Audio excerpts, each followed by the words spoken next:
Meeting to order, it's Friday, June 21st, 2013, about 10 after 10, we're in Ely, Nevada. Let's start with the flag.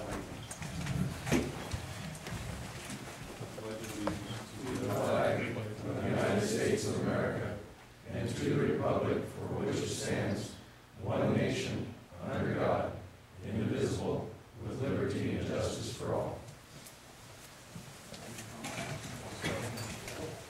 Okay, roll call. Chairman Roth. Here. Vice Chairman Drew. Here. Commissioner Lane. Here. Commissioner McGrath. Here. Commissioner McNeach. Commissioner McNish has an excused absence today. His son's playing in the Saracen Football Classic in Reno. It's an all-star senior football game, and that's an important place for him to be today, so he'll be here tomorrow. Commissioner Morai. Here. Commissioner Rain. Here. Commissioner Wallace. Here. And Commissioner Young. Here. County Advisory Board, please stand. Glenn Bunch, Monroe County. Craig Burnside, Douglas County. Joe Reed, Washoe. Gildy Hunter, Carson. Rex Flowers, Washoe. Joe Korean, Pershing. Paul Dixon, Clark. Brad Johnston, Lyon. Ray Sawyer, West Pine. Okay, thank you. Next item, approval of agenda. Has everybody had time to review the agenda? Are we good with the order of items? Do we need to take anything we did for the holiday time frame from anybody? No, seeing none, we'll take it out to the public. Is there any public comment on the agenda? Seeing none, I'll bring it back for a motion. Move to approve. Second. We have a motion and a second. All those in favor signify by saying aye. Aye. Opposed? Motion passes unanimously. Agenda item number 3, member announcements and correspondence. Commissioners have items they would like to bring forward at this point. Commissioner Lane. Mr. Chairman, just two issues actually. One, we recently had several issues involving Raptors in Las Vegas and their injury. And in reviewing some of the issues around this, I found out that there's very little rehab ability in Las Vegas. We have one facility called Wild Wing, which is a 501c3. Very limited funding, does a great job, and because what you're trying to do is, if possible, return these birds back to the wild. And I guess they're they're fascinated by the high rises, so we have a tendency to have more injuries. And I would like for us to possibly consider looking at this issue when we're in Las Vegas in terms of what, if any, connection the commission has in terms of trying to assist these centers, because I'm assuming we do want them to exist. And I know that we haven't really looked at this issue in the past, either for northern or southern Nevada, and I just think it would be a good agenda item to look at how many we have, what they do, and how they're funded. My second item has to do with the AB 168, and since I'm the public member on the commission, this allows for a public member for the cabs. And I know that Kim Jolly sent out a letter to the commissioners, to the county commission, advising them on the change in this legislation. But I just wondering if we might want to do something with the commission to let them know that the law has changed and this public member is now allowable on the cabs. Thank you. Commissioner Rain. Oh, thank you, Mr. Chairman. A few things. Start with one thing that's very interesting to me. This was sent to me. It was an article and all that issued to give it to Suzanne. I'll pass it around here. I get to give it to Suzanne done. So that I had actually brought up in a couple previous meetings, and that was that about the future of surveillance of wildlife being possibly drones. The department perhaps should be looking into that, and I'd like to know if there progress has been made on that. But also on that, somebody sent me an article that appeared originally in the Las Vegas Review Journal and later was reprinted in the Reno Gazette Journal. Perhaps gentlemen and ladies had a chance to review that. And that is talking about drones to spy on battle wildlife, not people. And there is a significant amount of with drones. It talks about mule deer and bighorn sheep are the target of drones from U.S. Geological Survey using unmanned aircraft, wildlife, and land management work. And they've been doing it for about 2 years. They're starting at Nevada. Their first planned mission is for August, September of this year. Involves the counting of sheep and deer within the Desert National Wildlife Refuge of Las Vegas. What used to require a helicopter and thousands of dollars of fuel can now be done with some fresh batteries. It looks like an elaborate toy plane no bigger than a turkey vulture. It goes on, it's fairly elaborate in what's going on. But the details of this are that they can have such good video that they are talking about. They can tell what types of invasive weeds are down. They can identify the weeds from these videos. They can tell the weeds. They can probably tell everything else as well. They go into talking about, they will do age classification from aircraft. It's being done. 18 pounds. The one aircraft, the other one is lighter than that, just a couple pounds. A couple of the main impacts, and this is some stuff I saw when I was out assisting on a couple aerial surveillance trips, and that was that the helicopters have a dramatic impact on the game when they're out there flying over them. These animals, they're talking about hovering over sage grouse and them not even moving. I saw more than one big game animal die because they were crashed. One was an elk not very long from here. When you see them crash, roll, and don't get up, they got a broken leg and they're not getting up anymore. That happens in surveillance. If I saw two, and I wasn't there very often, didn't go very much, what really happens when they're running? I know it's a big thing, and people try and keep them from running. I mean, we're out there, the pilots are very conscious, trying to keep running fences and stuff. These things, doesn't sound like that's an issue. Also, in further looking at this, I found that there are some resident experts in use of drones, and specifically the software dealing with drones.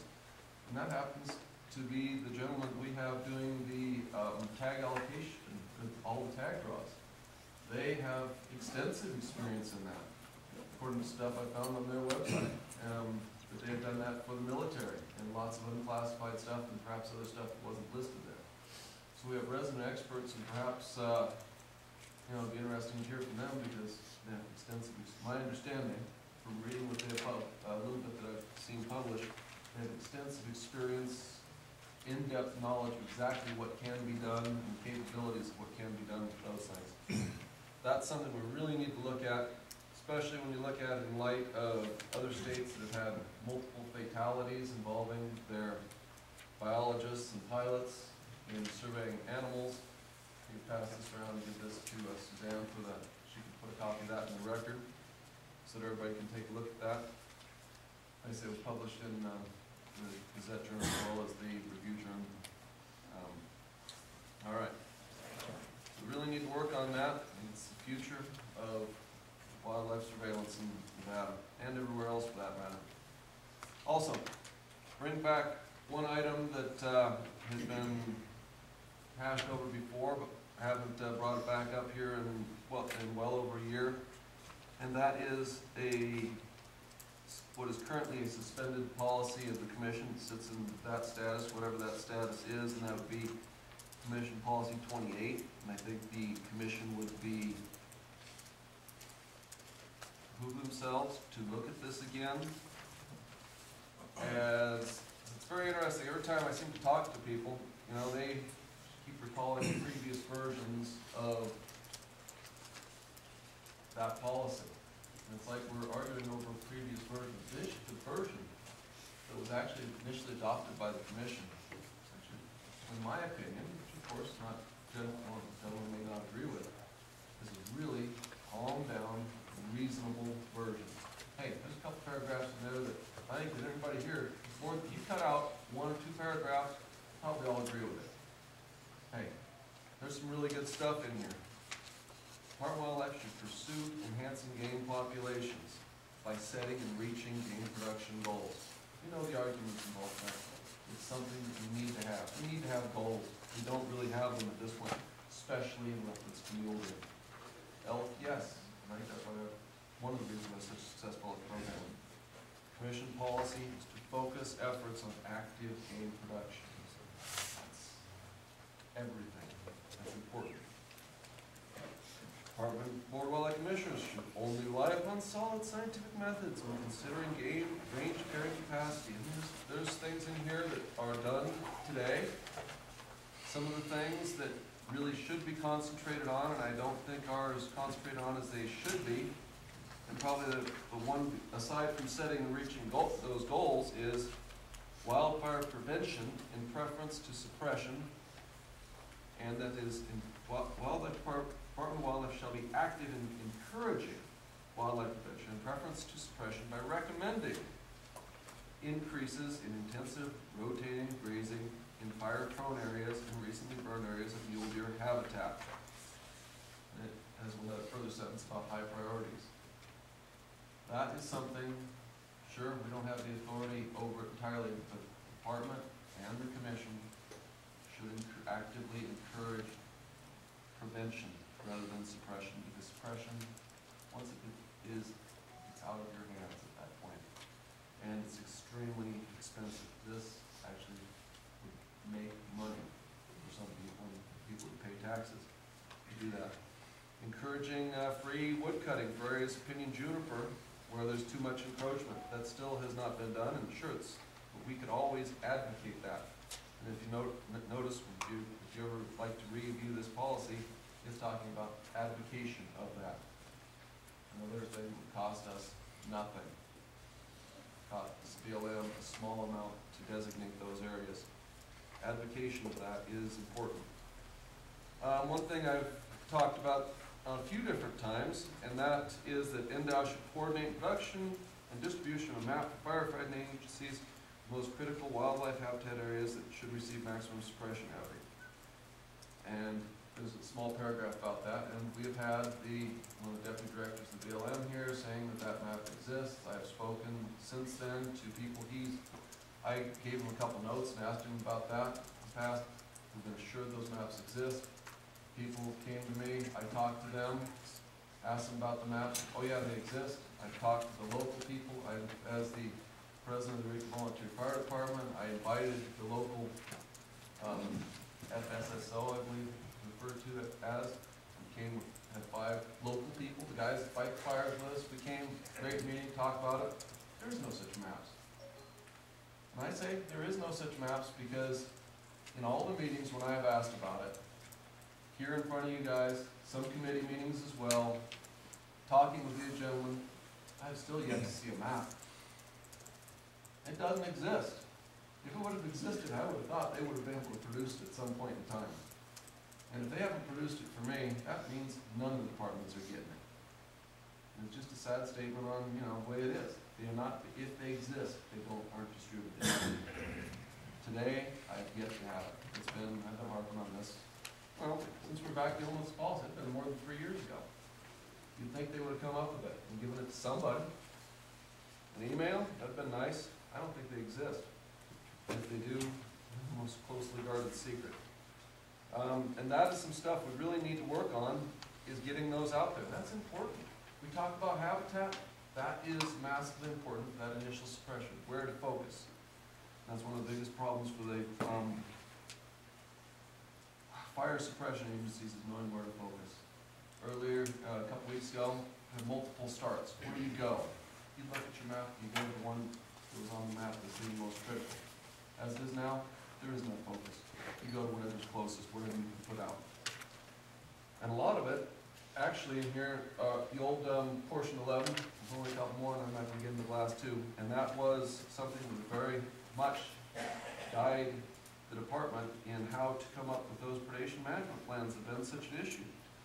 It's part of our other policy, in fact. Department of Biology should work with Wildlife Services making decisions as to where predation is factor mule deer population growth, continue predation control while growing deer populations. Department Commission shall consider reductions in government paid predation control in units where deer populations continue growth and a decreasing predation population. It's pretty simple. It's pretty basic stuff.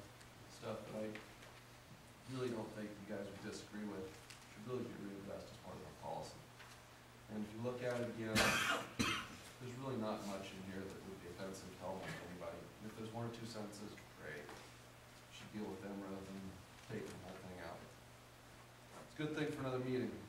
Also, let's see, I also have some correspondence for a couple agenda items, and I'd like to everybody to go ahead and bring them forward at that time. We can go back to basically correspondence when we get back into these couple different agenda items at that time, so it's not really appropriate at this junction. Also, there was there's also a handout I'll hand out during one of the items. Just want to mention the chairman, that was fine with you, bring those forward at a later time in the appropriate agenda item. Thank you. Commissioner McBeth. I believe the last time we were in Ely, was 2 years ago, if I recall correctly. And at that time we had updates on the fiscal waters of White Pine County. And for this commission meeting, I asked the chairman to add an agenda item to give an update on that, because we haven't heard anything about what's going on with specifically Cummins Reservoir. It is on the agenda, but I want to remind the public here in White Pine County that we're not going to have any discussion on that particular agenda item because it's an informational item. And so I would encourage White Pine County either to tap comment or public comment, because I'm not sure what the department is going to report, where we are on all these issues. I'm incumbent upon White Pine County public to come forth and tell this commission and tell the department just how important this reservoir is to White Pine County. And I can also tell you how important it is to Southern Nevada because it's on the edge of the area where Southern Nevada residents will travel to fish. And given the loss of our fish hatchery in Lake Mead, we are getting a ton of pressure at Clark County CAT meetings and elsewhere for us to start dealing with the lack of opportunity for trout fishing for Southern Nevada and specifically White Pine County. And so I'm hoping that the White Pine County public comes forth and tells us how important Cummins Reservoir is to their economy and to sportsmen and all aspects of it. I think the department really needs to understand this. Hopefully they got some good news for us, but we're kind of in the dark on where we are with Cummins. So it's on the agenda, it's informational, not going to be comment on that particular agenda item, so it's really important that you come forth during public comment, CAP comment, and tell us what you think. Commissioner Young. Mr. Chairman, I just happened to catch reading the Las Vegas paper yesterday, and on the front page there's an article about bighorn sheep in California, 90 miles south of Las Vegas. They found 20 dead, and there's a herd there, 100 or more. It sounded like, and the discussion centered on the danger to Nevada. I just wanted to look into the department if in fact there is any danger to Southern Nevada bighorn, and if so, are we coordinating and what are we doing with it? I'm sure somebody will ask me that. Commissioner McBeth. Okay, I'll follow that up. I actually had discussions with Pat Cummins after the CAB meeting after he left, and they are having a die-off in an area on the California-Nevada border. He is very concerned that they're going to get sheep, if they do move between California and Nevada, that they're going to get sheep that are going to come into the south end of the Spring Mountain Range and could potentially even come, which would march north up the Spring Mountains.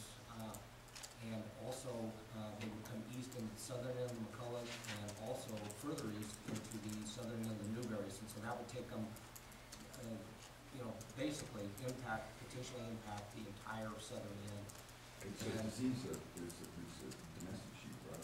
A goat got in, and it's, I think it's the pneumonia issue, but I don't know if they've specifically identified it. But anyway, I had some discussions with him, and I said, are we in communication with California? And, maybe what we should be advocating is if they go in and just take that herd out.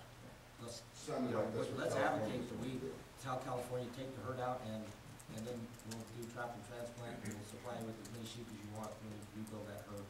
But it is a very serious issue, so, I figured you'd jump on it. yeah, maybe in our August meeting, we could get an update on that. Tony, do you know if you guys are doing anything as of yet, or? I spoke with California on the issue.